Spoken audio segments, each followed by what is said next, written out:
పనులు ఇస్తానని నమ్మించి కాంట్రాక్టర్ల నుండి భారీ మొత్తంలో డబ్బులు తీసుకుని పరారైన కీసర మండల మిషన్ భగీరథ ఏఈ రాహుల్ ఎట్టకేలకు పోలీసులకు చిక్కాడు. ఢిల్లీ విమానాశ్రయంలో రాహుల్ను పోలీసులు అదుపులోకి తీసుకున్నారు. 8 నెలల క్రితం కాంట్రాక్టర్ల నుంచి దాదాపు 15 కోట్లు తీసుకుని రాహుల్ పరారయ్యాడు. దీంతో తమకు న్యాయం చేయాలంటూ బాధితులు కీసర పోలీసులను ఆశ్రయించారు. దీంతో కేసు నమోదు చేసిన పోలీసులు ఏఈ రాహుల్ను పట్టుకునేందుకు రంగంలోకి దిగారు. దేశం విడిచి విదేశాలకు పారిపోతుండగా ఢిల్లీ విమానాశ్రయంలో పట్టుకున్నారు.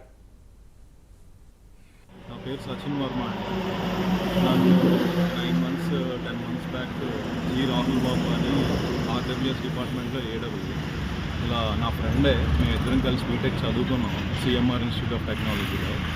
తర్వాత ఇంచుమించు 10 years తర్వాత నన్ను కాంటాక్ట్ అయ్యాడు.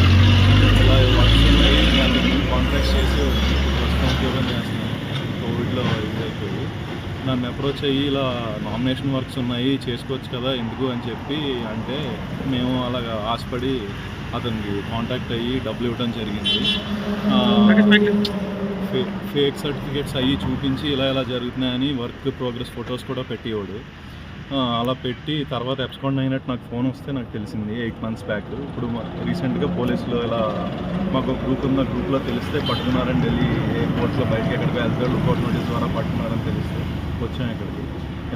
డబ్బులు ఇచ్చారు? నాది ఇంచుమించు 32 lakhs అండి. గుంటూరు